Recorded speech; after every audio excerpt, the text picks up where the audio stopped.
So you could see these colors, how they go like, in the stock Right. market. What trends do we see on how this is changing and what is changing in the workspace?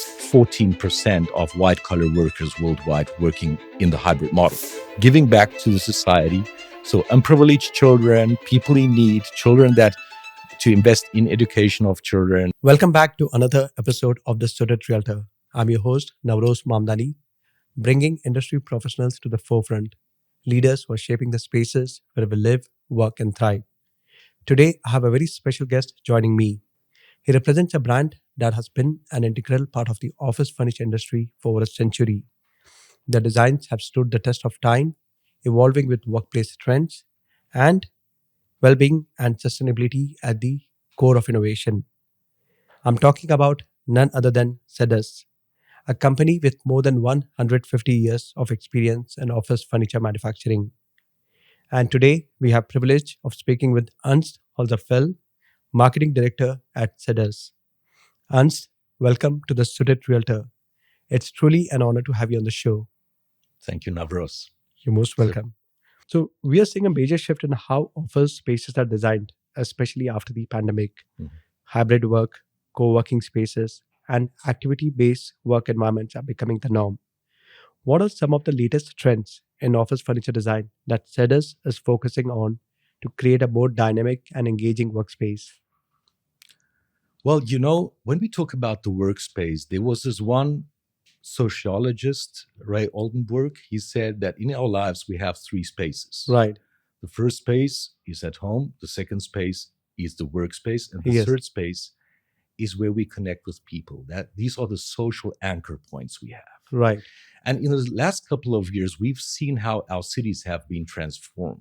Yes. Especially during, but especially also after the pandemic. Right. We see how the hybrid model has differently been embraced all over the globe. Yes. From a lot of parts of Asia where we actually nearly on the level before the pandemic. Right. In the US, some cities have been transformed completely, even with some security aspects where complete centers have been emptied. And then in Europe, it's like an embracing both of all. Yes. So coming to this whole thing about the blend between the role that offices play in this whole urban landscape, is we see how businesses come up with new business models and how hotels, cafes, bars are embracing and creating even spaces where people can work. You know that one of the studies say that last year, more than 40,000 co-working spaces have been opened worldwide. That's right. So coming to your question, what trends do we see on how this is changing and what is changing in the workspace? Right. We can see how offices are getting now, I want to use a word that's maybe not appropriate, but I call it a little bit being contaminated in a positive sense by the cities. Okay. So they're getting into competition with these other businesses and they have to offer something for employees to come to the office. Right. Now, maybe here in Dubai is not really your issue that we have right now. Yes. I've been at the Coordinate meeting yesterday, and one of the things that they said is with the commuting kind of thing and traffic, we're really trying to think, how can we create a way to reduce that? And one model could be the hybrid model. That's right. Now, but if your employees can decide wherever they would like to work, what will make them come to the office? That's true. So it should be more appealing for them to come to office. Absolutely. Yes. And then we come back to the third space. So these third spaces that are attractive, the anchor points. So if we can, with our devices and networks and everything we have, we can work almost everywhere we would like to. Yes. And you know that today the statistics say that we have more or less 14% of white-collar workers worldwide working in the hybrid model. Yes. The interesting part about it is that 50% of them, where do they work when they're not in the office? And they're not at home. 50% of them go to some of these third places. Why? Yes. Because it's so attractive, the ambience, the environment. You feel really being a little bit in a third place. Right. You feel at home, you feel secure. And it's so offices have to embrace this kind of atmosphere and create these environments. Right. So coming to your question, you asked about trends, right? Yes. And how it's changing. Yes. So what we introduced last year and this year of 18 new products that give an answer to create a kind of work cafe. Okay. I can dive deeper into that, but you can just keep on going. And if you have other questions, I can be a little bit more extensive on that one. If you want to highlight the Work Cafe, the part you mentioned. Oh, yes. I'd love to. So you know what we've done? We went all through the globe. Right. We went to a lot of projects. We looked at these third places. Yes. And you cannot imagine, some of these were banks, cafeterias, restaurants, those places where people like to retreat and connect with other people. Yes. And by looking at the way that people work, especially if you design the office, we talk about the 4 C's. So looking at different kind of use the word activity-based working. Yes, exactly. So when you create these working environments, we clustered them in 4 groups. We call it the 4 C's. So it's communication, concentration, collaboration, and contemplation. So to relax. Right. We add 1 C, it's connection. Interesting. So let's come to the Work Café. Yes. By analyzing the different kind of work cafes, and on the Sedus website, there is a quite interesting kind of survey you can do. 5 questions, and then you find out what type of work cafe type is suitable for your company or for yourself. Wow, interesting. And we clustered them into 4 archetypes. The first one, we called it the hub. Very much inspired by co-working spaces. You have the mix and match. You have different heights of sitting. We're sitting a little bit more on comfortable, soft seating right now. Why not? This could be working. Yes. Actually, we're working right now. Exactly. But it can even be standing, standing on a bar, like a bar area, or it can even be normal height. Right. Or height adjustable error. But it's a mix and match. So it's very much inspired by co-working spaces. There is a bar. Right. It's not about the coffee itself. It's about the feeling of coffee. Yes. That's the first type. We call it the hub. The second type is, we call it the club. When you think about a club, you tend to think about business club. When you're in the lounge area in a hotel or going for a trip at the airport. And what do you think when you think about a club? It's very comfortable. You have soft seating. It's elegant. It's representative. Yes. You have beautiful kind of materials, colors, all these kind of things. Right. That's the club. Yes. Then there's a third one that we identified, and that's when the coffee becomes an area where people even do some effective, concentrated work. Right. So it's a little bit more silent. We call it the library. Now, if you think about a library, you have a big desk. You have some lighting in the middle. The desk is big. Yes. So you have the feeling as if you're coming into a library, people are relaxed, they concentrate, they don't read, they don't speak that loud. Yes. And even in some street cafes, you have this regular structure. Right. So immediately people receive, this is the library. It's still the work cafe, but it's a little bit more silent. And then the fourth one is what we call the garden. Now we have some beautiful plants here behind us. Yes, yes. And we see how we connect the inside and outside spaces. Right. We talk about biophilic design. So biophilic design is about the colors, the materials, the shapes that we use. It's about using plants, but also about getting daylight into the environments. Right. And creating settings where you feel comfortable, at the same time protected. Right. So you can create these kind of work settings like we're sitting right now, with more kind of informal working. Yes. But it can also be some areas where you just relax, or areas where you can concentrate, or areas where you can communicate with other people. Right. Interesting. So is it possible for organization to have 4 different settings in the same office floor? Of course, they can do that. Yes. My recommendation will be that they focus on that their office should be big enough to have all of them. Right.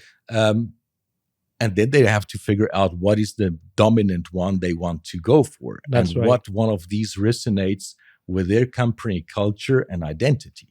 Because not all the companies are the same. Exactly. And that's a big opportunity also to make people breathe your culture and your DNA of the company. Right. And for them to identify what really works for them, what really resonates, they can go into in your website and do the survey, that 5 questions? Exactly. That 5 questions, really easy. I can provide you with a QR code that you can just build into this podcast. So another huge shift in commercial real estate and office design is sustainability.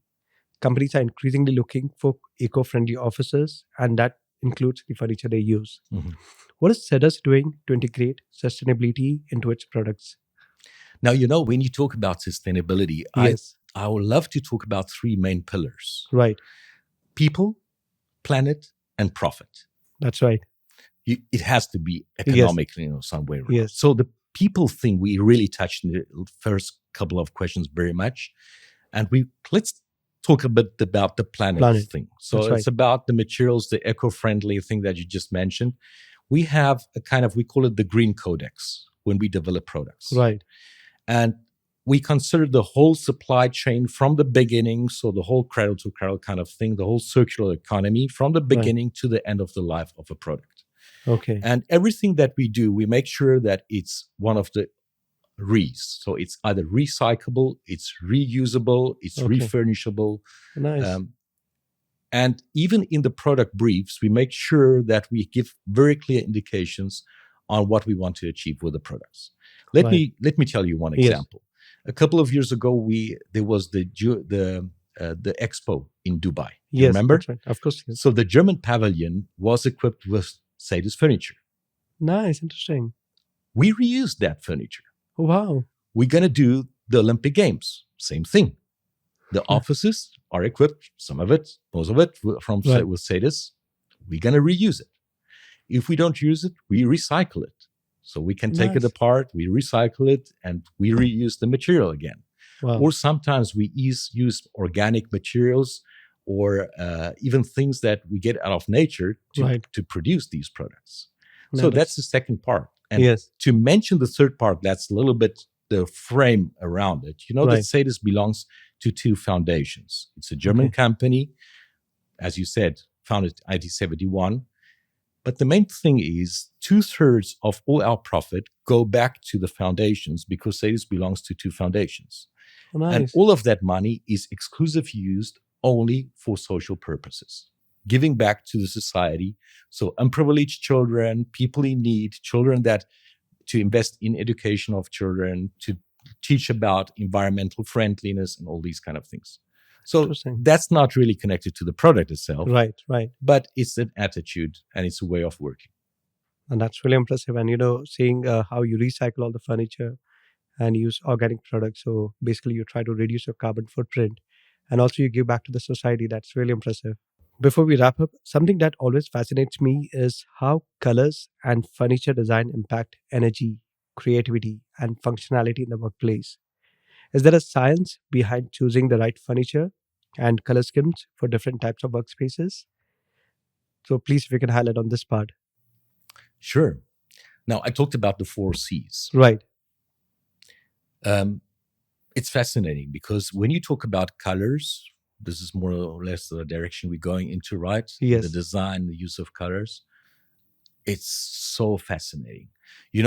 Like in a couple of years ago, I was looking out there, is there any book that teaches us about colors in office furniture or in office design? Yes. And you find a lot of stuff for interior design, but for office, not so much. Okay. So we contacted some experts and told them, listen, and I met these ladies from Zukunft in Germany, and they showed me, they call it the color worm, how colors over different industry, fashion design, interior design, have been developed since 1965. At that time, it was until 2017. So you could see these colors, how they go like, in the stock market like this, orange, and how these colors change over years. Right. And I said, wow, amazing. But what I want to know is what's going to happen in the next 5 years. So I gave them this task. I will come to your question right away. Sure. But it was about bending the future into the present. Exactly. And by looking at society, and we do this color code analysis with them each year, and we came out with a color cookbook. Wow. So what I told them is, please help us to understand how colors, due to developments in the mega trends in the societies, are being changed over the years, and how would it happen probably in the next couple of years. Right. And then they came back and mentioned 4 main color trends. You can find them on their website. Sure. But I will just mention them very quickly and try that we imagine these color schemes. Right. Let's take the first one. We call it urban living, this first color scheme. Okay. You talk about cognac colors. You talk about chocolate, coffee colors. It gives you a sense of warmth. You can look at these wooden colors, dark wood. Okay. Also the black colors. Yes. That's the first one. Right. Then we have smart balance. Now, when you wear smart balance, it's very technical, a lot of also the kind of materials, glossy materials. It can even be Right. chrome materials. Yes. And it's very much inspired by technology. We call it Okay. also the thing about creating these intelligent spaces, these smart spaces. Right. So you talk about colors that are very elegant on the one hand, Yes. at the same time subtle, smart. Okay. Then we have a third color scheme is very much influenced. We call the third one we call soft being. So Okay. if you look at our skin, we have different skin Right. colors. Right. My wife is from Bolivia. She has a nice dark skin. Right. So she doesn't have to get a lot of sunlight. She has always this beautiful Yes. color. Yes. And if you look at the color of our skins, that's very much the colors that we think about. We think about beige colors. We think about matcha colors, Yes. green, okay? Right. And all these natural and even wooden colors. Yes. And then the fourth one, we call it creative multi-creation. Right. So it's unconventional. It's about mix and match. On the back, I see some yellow colors over there, and Yes. you see these colors that a little bit makes it squeeze, but it gives a kind of vibrant atmosphere. Right. Right. Now, let me come back to your question of Yes. before.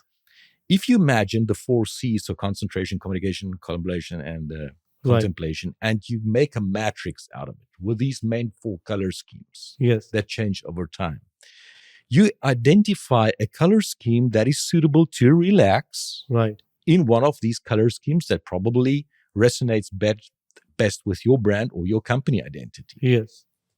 And accordingly, we can design work settings and spaces that are more suitable to relax, to concentrate, to communicate, or to collaborate. Right. And it's only a question about the color scheme, how Right. we connect these colors, and especially how big are the contrasts and what color direction you go into. Right. Let me give you an example. Yes. I've worked for 12 years in the lighting industry. Okay. And you might have done some transnational flights when you in the Yes. airplane at a certain time they switch off the light, and then That's right. then they go on a little soft like warm light, and then Yes. at a certain time when you have to wake up, it's like giving you Astral bright. espresso. They go really with this blue light, Right. and you get awake.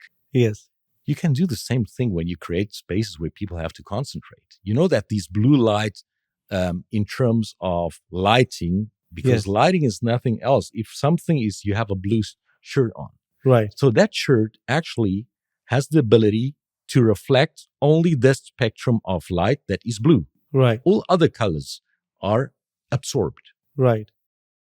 And the nice thing is, if we have these bluish colors, Yes. it represses the melatonin values, so in our hormones, Okay. and accordingly, we get awake. We feel Right. more awake. Right. So to come back to your question, energy. Yes. When we want a vibrant space where Right. people collaborate, where they're creative, Yes. we will probably not go for all the bluish, soft colors, but we Yes. will go more vibrant, Right. more contrast. We Right. will have some warm colors. Yes. If we want people to relax, get a more subtle atmosphere, we will go more with balanced colors, harmonies, and softer combinations. Right. So as you can see, there's a lot of science also behind this. And it's also about combining colors, materials, but even shapes. Right. So if these are round shapes, that gives this kind of biophilic approach, or Yes. something that's very classical, very rectangular, that gives more impression of something that is proper, ordered, and for a certain kind of mindset. So it's a combination of all of this. I don't know if I answered your question by telling you answered correctly. You highlighted 4 different color schemes and how it really plays an important role, like different. So I understood. But do you suggest that every workspace or every area in an office or on an office floor should have different color combinations? Well, what I would suggest is that coming back to behavioral design, that we Right. understand what are the dynamics of the place where people work. Yes. So that again, work sutra. Right. What posture do they have? What are the dynamics?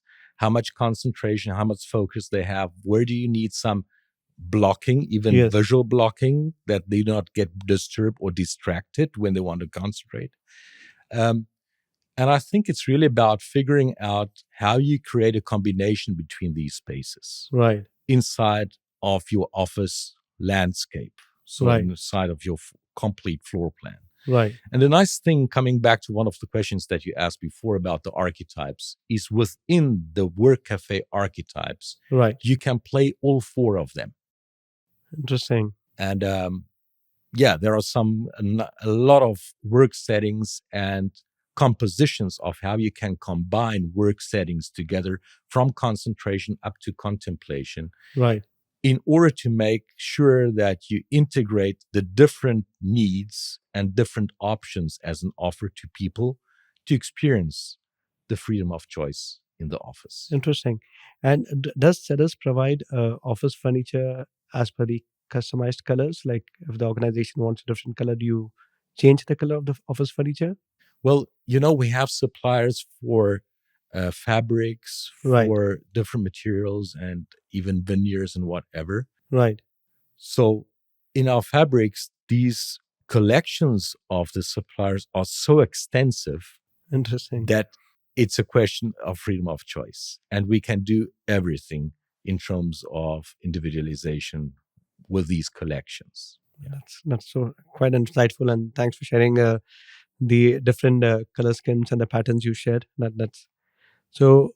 It has been an incredible conversation, Ernst, and it's clear that office furniture is not just about function; it's about fostering well-being, creativity, and efficiency.